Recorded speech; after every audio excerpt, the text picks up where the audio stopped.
All right, let's see if I can do this. Let's see how much my voice cracks. You ready for this? Welcome, Chrononauts, as we guide you through the experience of time travel using pop culture as our water dog shit. We will be your constants. I am Dez. I'm Ari. And I'm Scott. And this is Time Pop. I love that now my intro always includes Scott's. Yeah, how far can you get it? Well, sometimes it does. Sometimes I'm like, oh, that was disappointing. But sometimes if you can get me to do a spit take, then you did a good job. That's my plan. I do my best. You said water dog shit. That's up there to my top 3 favorites of all time, I think. Classic. Today in the present, we will be discussing Palm Springs from the past. You will listen to it in the future, which is now. Palm Springs from 2020, rated R, exclusively on Hulu. Get your Hulu, get your Palm Springs. Directed by Max. Is he a Lonely Islander? Max Barkabow? Barbacow? I don't know. I think this is like strictly a I looked at the beginning of the movie and I think the only production company they mention is Lonely Island. Yeah, I mean, he's not listed as a Lonely Island person. They're just Andy Samberg, Akiva Schaffer, and Jorma Taccone. Okay, I knew I was talking to the right guy that would know all their names. I'm looking that up right now as we speak. And so starring Andy Samberg, Kristen Milioti, J.K. Simmons, and a bunch of other wonderful actors and actresses.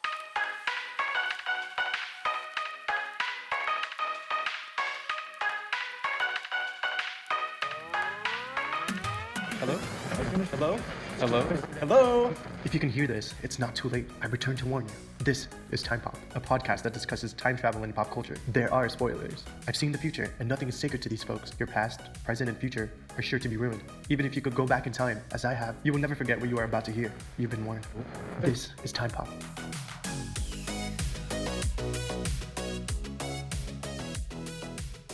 By the way, let's welcome Desmond's sexy cold voice to the episode. If anyone's at home listening and you're getting like a little extra turned on, you're like, who is that husky gentleman? Well, Desmond's working that cold. Just like this movie, you can put it on a loop and do it over and over again. I like when you start talking about like the basics of like who's in the movie and when it was done. Your voice gets a little bit like the old like movie phone voice. And that gets me like excited. Movie phone. Welcome to Movie Phone. Press 1 if you would like Palm Springs. Yes. 2 if you would like 2067. Listen to podcast 49 if you would like to hear the top 10 time travel movies. Am I the only one that's really enjoying this? You know why I know that I can do that voice so well? Is from watching Seinfeld so much.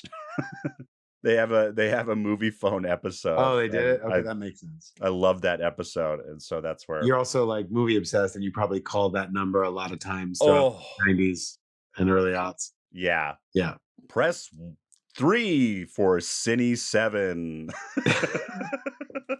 I never realized until recently how much, like if I hadn't lived 4 blocks from a cheap theater, I don't know if I had HBO, so I probably would have got there anyways. But my love of theaters, at least. Yeah. I don't think I would have gotten that had, because in the fucking, 80s in Billings, Montana, by the time I was 11 years old, I could walk 4 blocks to the theater. And there was like I said, they had 7 screens and it was the cheap theater, which, was like second week, third week at tops. All the movies would be there for fucking $3.25 or something. This will all be featured in your biopic.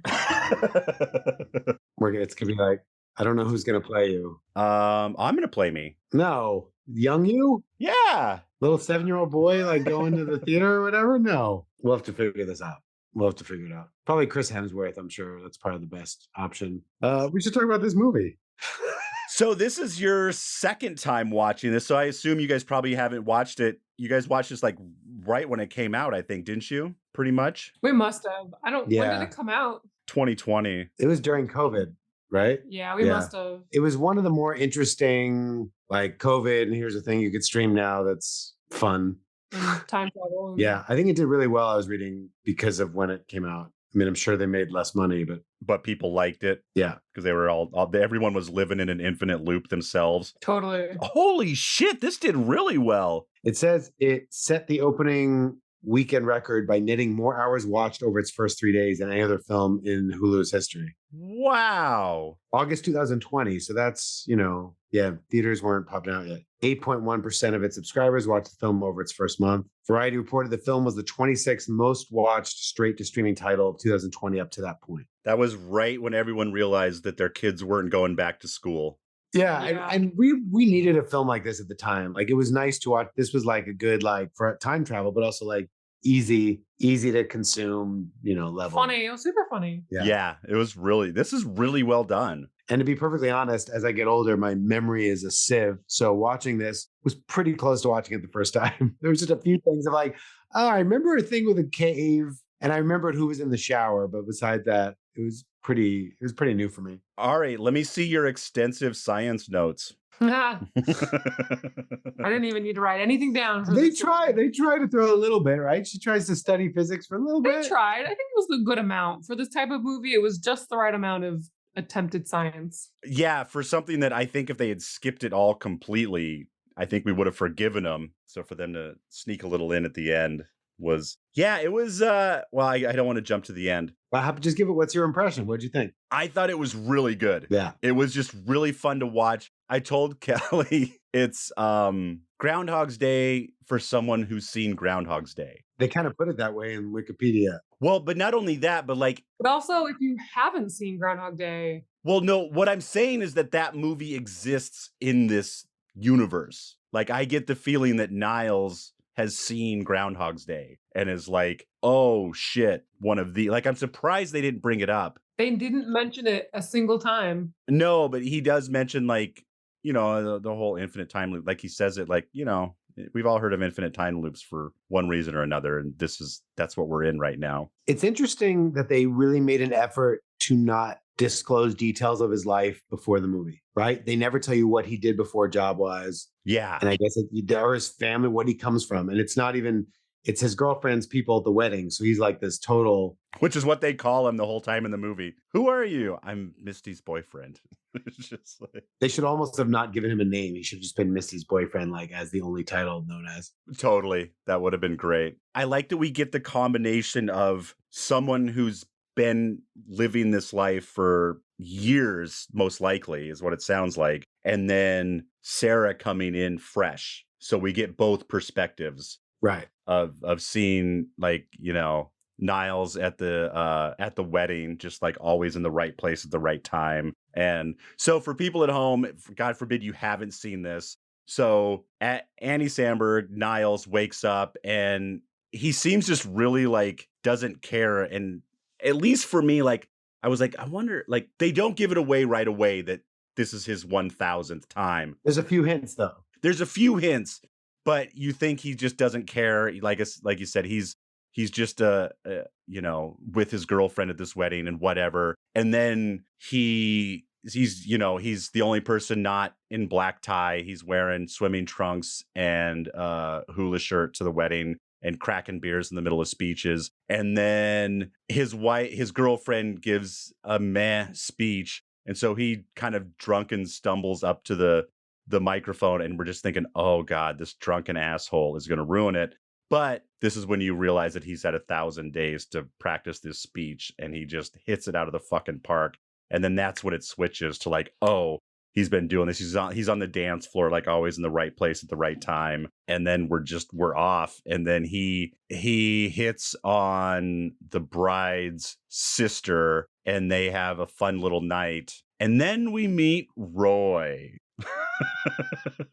Roy. Yeah, it's a perfectly normal film until Roy. Yeah, you just think this is a guy living the same day over and over. He's probably, seduced the bride's sister 100 times. And then out of nowhere, he just gets shot with a fucking arrow.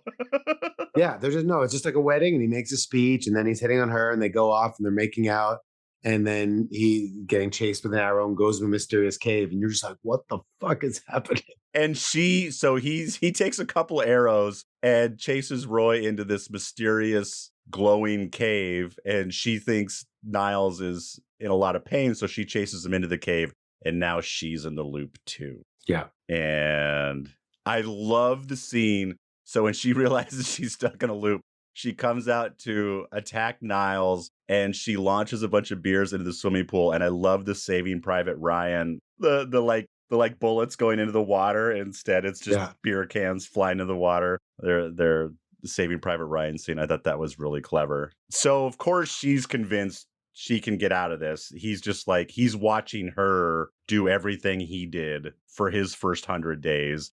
I love the fact that they address, because I know we talked about it in Groundhog's Day, that he takes a bunch of crystal meth so he doesn't fall asleep and goes all the way to Equatorial New Guinea just to see if he can get as far away from this black hole. Yeah, so there's a lot of similarities with Groundhog Day as far as he's tried to kill himself many times and it doesn't do anything, it doesn't work. And also that he loses track how long he's been there. Because when she asks him, like, what was your job before this? He legitimately can't remember, which means he may have been there for years, decades.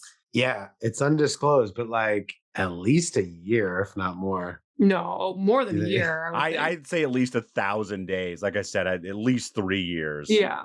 For you to forget what you did as your job. Yeah. I love the premise, right? You have to repeat this day, and you have to repeat a day at a lame wedding that you don't know anybody. You just got to go through speeches. He's got some great escapes. He's got a dive bar that he likes to go to. He finds a house where the family's on vacation that's got a cool pool that he can go hide out sometimes. Like, I love that he just takes some days off. Like, some days he just, he definitely has his routine usually where he cannonballs into the pool. And I love this, Scott. My end of the world go-to is to get hammered and ride it out. So this is right up my alley. It's funny that I'm questioning the science on this, and it's not, obviously it's pretty ridiculous, but for me, it's like the idea that it's only when you go to sleep it resets kind of doesn't make sense. Or die. I almost feel like it should be like a time, like once a clock hits midnight, but maybe that doesn't make as much sense either. That's all arbitrary. It's just weird that you could stay up another day and a half, but then you sleep and it resets time based upon your sleep patterns. Well, because she tried to stay awake, and she does. She was able to, just like in Groundhog Day, she was able to live past. No. Groundhog Day wasn't like that? Wasn't Groundhog Day like when the clock hit a certain time, it resets? I think it's 6:00 at reset, whether he went to sleep or not. 6 a.m.? Yeah, when his alarm clock went off. That makes more sense to me. At the same time, it hits that time and then it loops. The idea that you could stay up a day and a half just until you fall asleep based on your sleep pattern seems weird. I love that this one did it because all the other ones, we kind of assume that's what happens, but they never test it. Yeah. And I love that, we can't start that conversation now. All the loop movies we've done, because there's the one where she gets on the plane and she tries to fly far away, and I forget if it's the map of Tiny Perfect Things. Yeah, that's right. Yeah, I think she's right. That's right. But that one, because that one's a time. That one's midnight. Yeah, that one is every night at midnight.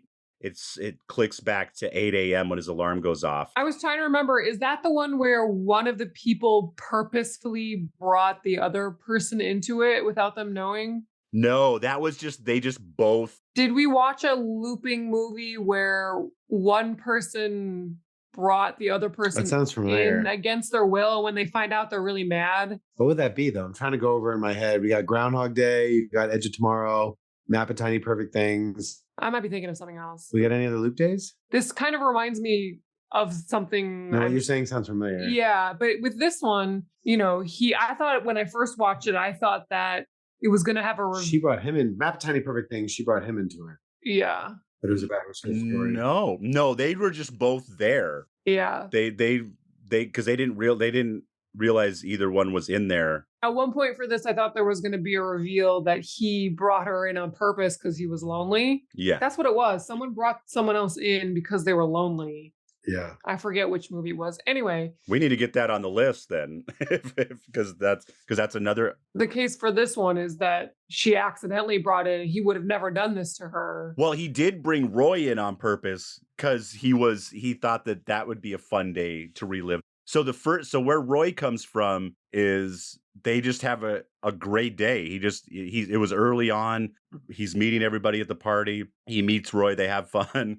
They get a bunch of drugs out of the officiant's jacket and do it. It was like blue cocaine. I think it was pills. They were crushing up pills. No, they had 'Cause all sorts of blue powder on their nose. They were crushing it up and snorting it, but the Oh. guy bangs on the door and he's like, "Give me my pills, give me my pills." But they were just crushing and they were going all out with it, whatever it was. I think it was probably ecstasy or something. And I think Molly's blue, which I guess is ecstasy, depending on what what generation you're from. It was a fun movie. We've been watching some that are kind of disappointing or some that are like so complicated. It was nice to have an enjoyable, really fun movie. I love that I'm looking up loop movies right now as we're speaking, and Mickey's Once Upon a Christmas comes into the story, comes into the picture. Really? Uh-huh. Oh, they got Triangle as one of them. Oh, I get it. Yeah. It's not, but I'm thinking of like the day loop, Yeah. which is different. Yeah. But yeah, we should do an all loop week. Just get it. We just did Boss Level and this, yeah. Yeah, Hulu's all about it. Yeah, there's 1201. That's another one we haven't done yet. I think there's even like 2 versions of 1201. Is that the TV show? No, it's a movie. I think it's based on a book, so I think it's been done once or twice. I think that's one that is always kind of hard to find. So next time. Oh, Meet Cute falls into this category. What if our podcast next year is the same loop movie over and over again? Oh, don't tempt me, Scott. Don't tempt me. Hey, so this is the 30th time we watch Groundhog Day. What nuances did you pick up this time? I've told you about the worst idea of all time, right? No, please. The podcast where they watched the same movie every week for a year. And it was, you ready for this? Yeah.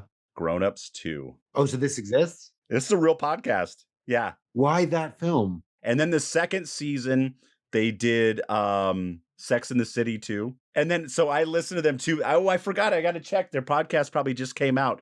So they teamed up with another favorite podcast of mine. And every year for Thanksgiving, for the rest of their lives, they're going to watch Paul Blart Mall Cop 2. And they do a podcast about it? Yep. Like 30 to 50 times in a year. 52 times. I mean, you really get into the idea of like, they're reliving the same day over and over and the nuances you find in a day. And we would just be watching the same film and you just really start picking apart instead of the major plot, just the little moments, You start to notice characters you didn't even know were in it the first 20 times you watched it. You're like, have you seen the guy in the blah, blah, blah shirt? Like, no, what's that? I would almost say to do with Back to the Future, but I don't want to ruin it for myself. We'll do Back to the Future 3 then. It's already ruined. We'll just ruin it more.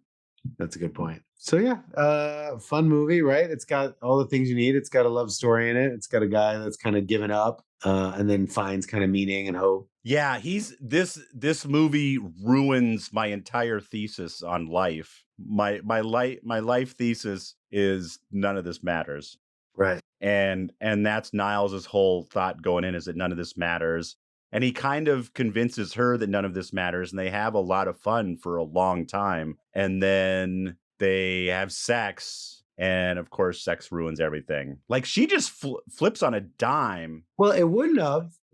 She woke up feeling like good and in love, and then she has to wake up every morning to the fact that she cheated with her sister. She has to face the fact that she's an asshole every morning. She can never escape that. Yeah, that she slept with her sister's future husband. That's right. So she wakes up and she's in hell at first, and so she's like, I gotta get out of here. Like, this is not okay. I don't want to be stuck in this forever. Right. So then so he can't find her for a long time, and we find out that she has been studying quantum physics. Yeah. She's been waking up for, I don't know, hundreds of days and going to the diner and studying quantum physics. Oh, which leads me to this.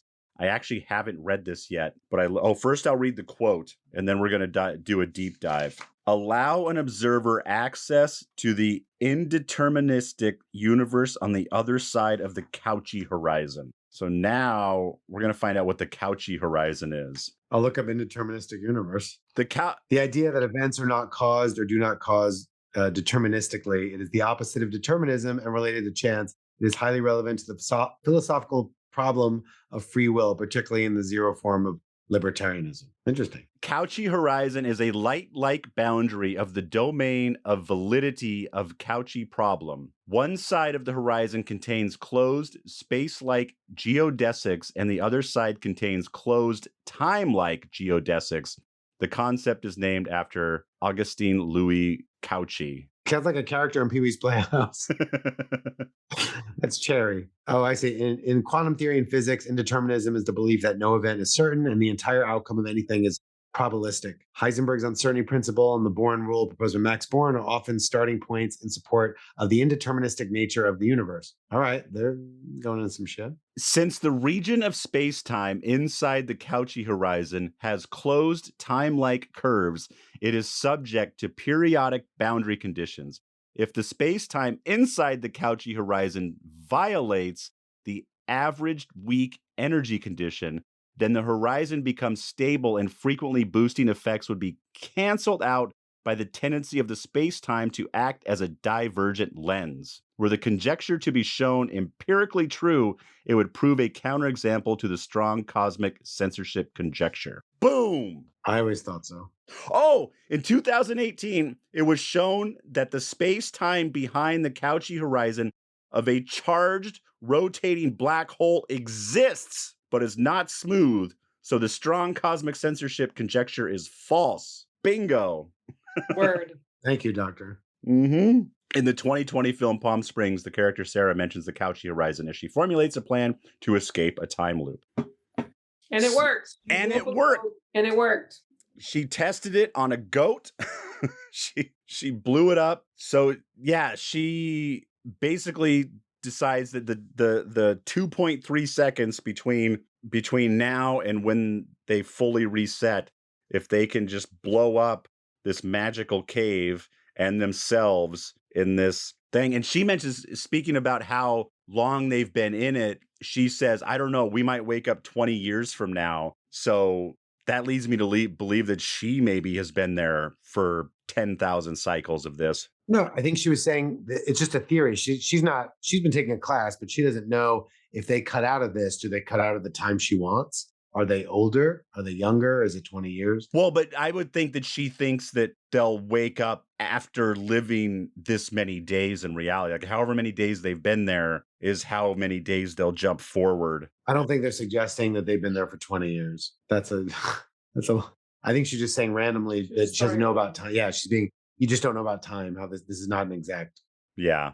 They're just blowing themselves up inside of a tunnel.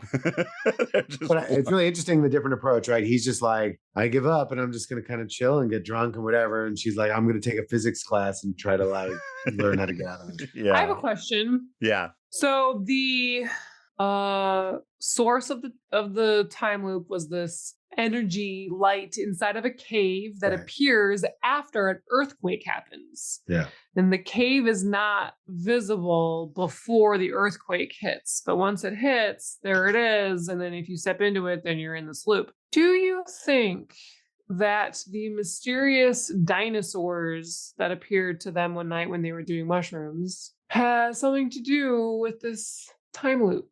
Oh, they said that was like a famous like monument in Palm Springs, and I was reading about it. But were they were moving though, right? That they saw? Yeah, they were moving. And they were on like mushrooms when they saw them. But do you think maybe the writers were like, hey, we're going to throw something prehistoric in there because the source of this power is from, the center of the earth, from an earthquake in this mysterious caves. Maybe these dinosaurs have been stuck in this loop for millions of years. Yeah, I feel like they were trying to say something like that. Yeah, but I mean... So those were the Cabazon dinosaurs, formerly Claude Bell's dinosaurs. It's a roadside attraction in Cabazon, California, featuring two enormous steel and concrete dinosaurs named Dinny the Dinosaur and Mr. Rex. located just west of Palm Springs. Okay, so you It think was also in Pee-wee's Big Adventure, if Yeah. you recall. Yeah. But these dinosaurs were like stegosauruses, the ones with the really long necks. Oh, yeah. No, it was a brontosaurus, wasn't it? That's what I meant, brontosaurus, the one with the long necks. Yeah, Yeah, if anyone is a dinosaur expert, it's you over there. it's Cormac. That's what I mean. He didn't watch the whole movie with me, but he happened to be back here during that scene, and he saw it before I could, because I couldn't really see it because it's really shadowy and weird, and they're barely moving. Like, you have to like watch it in slow motion to see him moving. And he was like, "Look, dinosaurs." Like, I don't think so. And then they showed it again. I was like, I guess maybe. Like, there's a long thing about, and then they said dinosaurs. Like, holy shit, Cormac's the man. Yeah, so I don't know. I mean, it could have been just a little like a deep thing that they threw in there. Yeah, I felt like they were trying to do something like that, like this prehistoric, ancient. But yeah, it is weird that it was just that one. Like, if that happened, you'd fucking go back there you go ride one of them bad boys. Who cares if it steps on you? At the end, when it worked, Scott was like, "What about the other guy?" You know, like they just left him there. There's nothing. And He's then, going to repeat it forever. They should have told him. Did you watch it? yeah, yeah. and then the last scene, yeah, it was very satisfying to help Yeah. him. I was concerned. It was very satisfying. That was brilliant. And he even told him about it, right? Didn't he tell him how they were planning on getting out? No, she left a message. the girlfriend left him a message. That's right. With how to do it, and when he came to confront him, he was, and he didn't recognize him. He was like, "Oh, it worked." Yeah, that was brilliant. That was a great stinger. I love the first night that those two guys meet and just go have the best night of their lives. Fuck yeah. When they discover the game. That scene was amazing. What ties this whole movie together is Orchid Explosion by Fournier is the scent that ties this whole thing together. That should have been the constant. It was my second choice. That's why that should have been the title of the film. Orchid Explosion by Fournier. It was very close, but I couldn't resist having poop be in my intro. Yeah. Yeah, that's how Niles figures it out. He's just wandering around doing whatever the fuck he wants. He's got a million tries at this.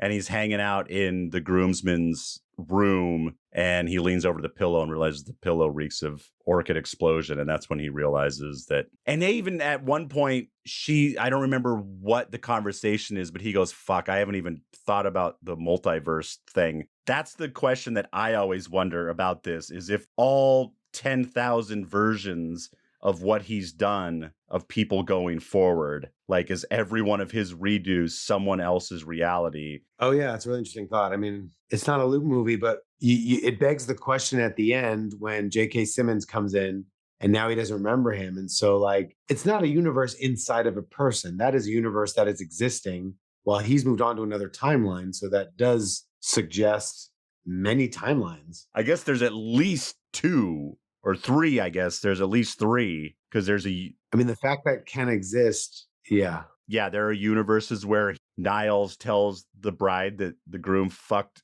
her sister the night before the wedding. Oh, and also too, what makes it easy for Niles to really not give a shit is that every night his girlfriend sleeps with the officiant. So that's why he really doesn't care about anything, because in every universe, his girlfriend. She was funny. The blonde girlfriend, I thought she was very funny. Yeah. I want to talk about this idea. If you really break this down, it's really interesting, this concept, right? A lot of these loop movies, you think it's happening to the person, but that means it's not happening to all of time. You almost want to think like, because of what this person did, this day is repeating. Like, that's just time. Time is now repeating this day. But the fact that, like, for him or for JK it's repeating, but for others it's going on, that's a really interesting concept. Yeah. That it's individual because he went in the cave, the time that is happening for him. He's repeating a day, but for anyone else, time is moving forward. And for those that are moving forward, what's happening with him for the others that it's moving forward to? Does that make sense? Yeah. So he hasn't made his way out of it yet, let's say. But is it just this version of him? Is it an alternate him that never just the him from day one and he moves on? Yeah.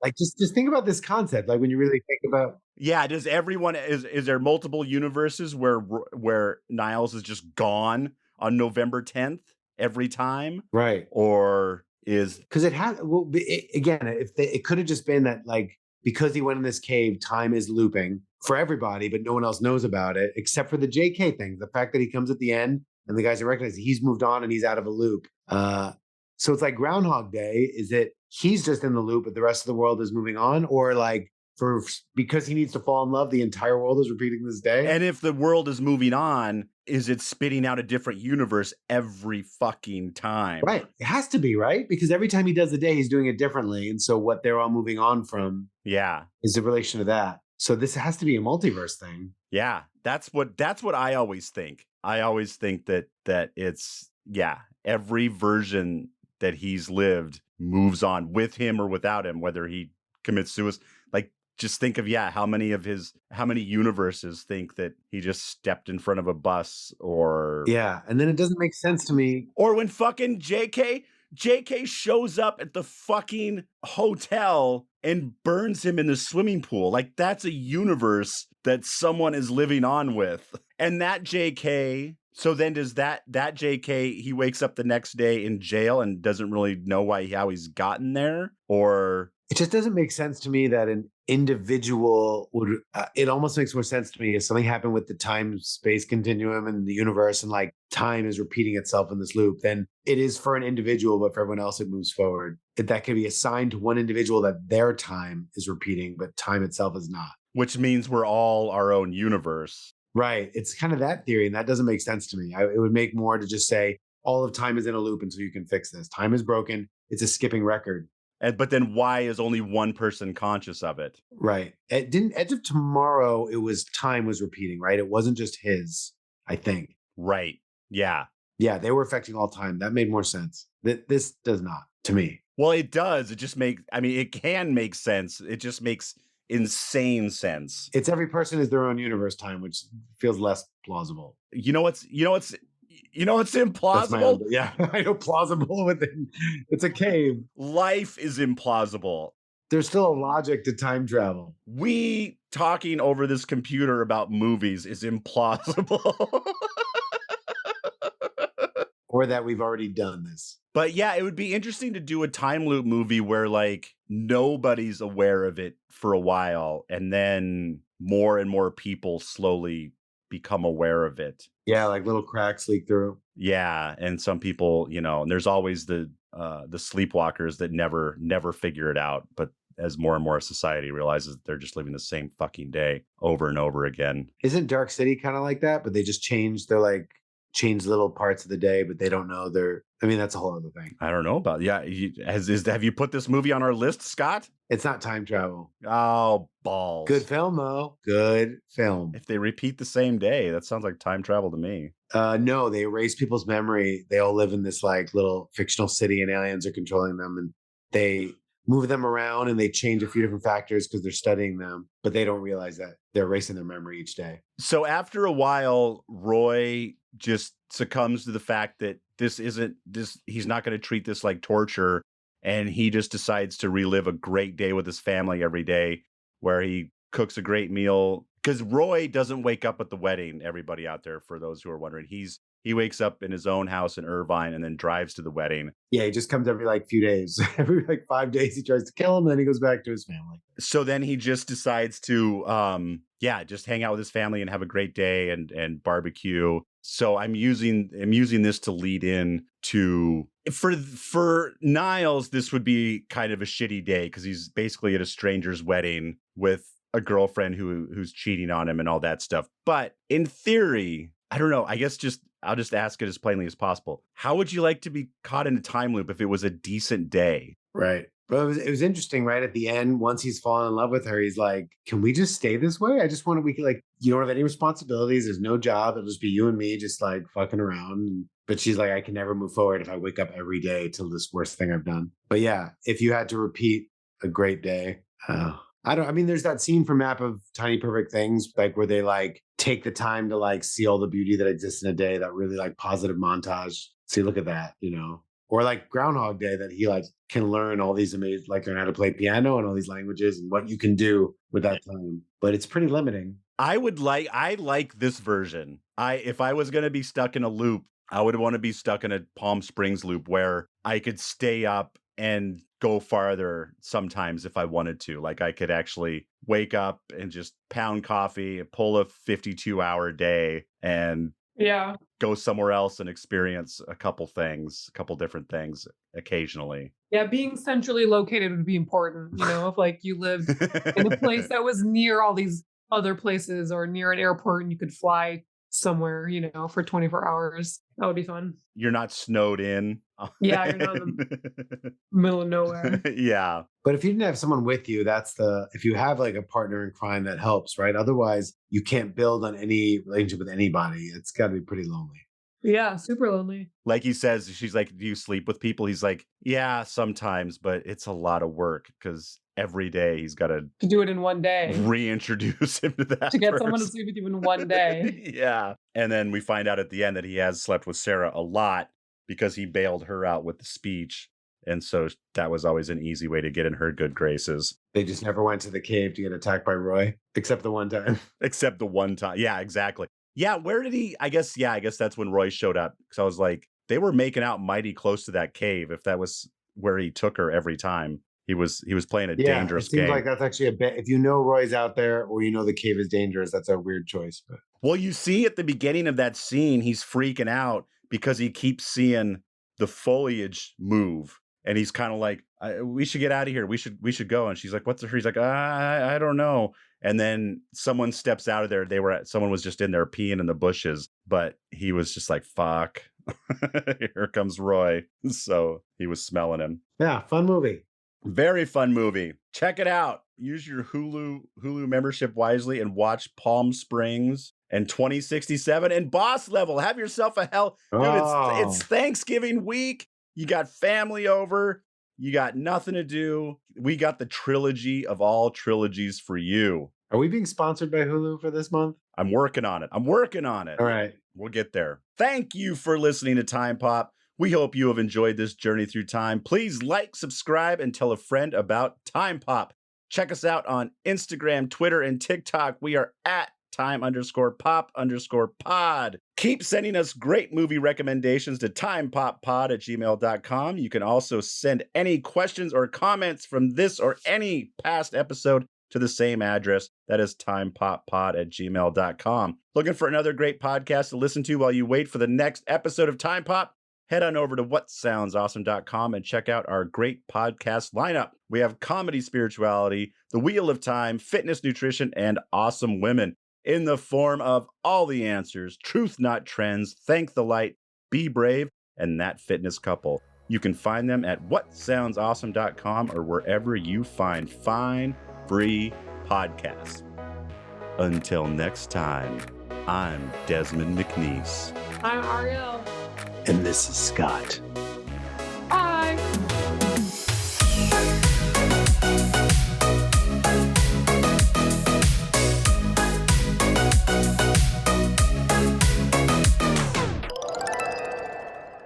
So, for our next episode, we are going to do something, I guess, kind of special. It's different. We're doing something we've never done before. Everyone out there, I think we're doing a lot of exclusive shit this month, and sorry about that. We're going to jump from Hulu to Spotify.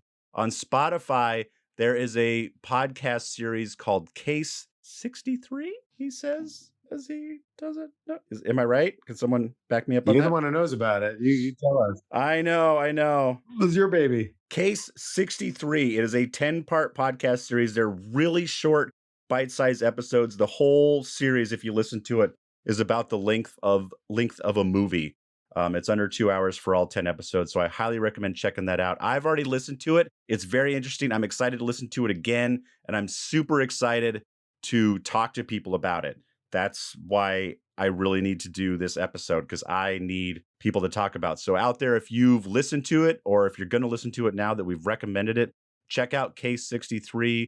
It stars, just so you don't think it's a bunch of dipshits like us talking it. It stars Julianne Moore and Oscar Isaac. So we got some real people, and it's kind of Julianne Moore is investigating Oscar Isaac. So it's a lot of them just talking. And it's interesting. It's different. I think it's going to be a lot of fun to talk about. So K63 on Spotify. Check it out. Listen to our podcast. Just do it, people. Just what are you doing? It's the holidays. Seriously.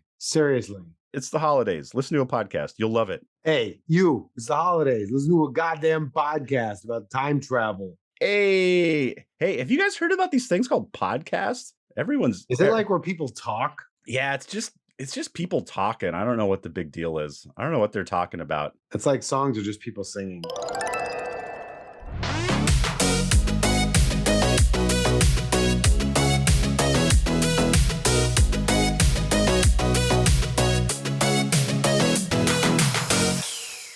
The future. What do we become, assholes? This is happening now. Which is when? Then. When is then? It just happened. When will then be now? Soon. Mixed and edited by Desmond McNeese for We Mixed It, LLC. Go to whatsoundsawesome.com. You got to redo that coughing line again, don't you? Oh, no, I'm not even going to say that because I'll end up cutting it out.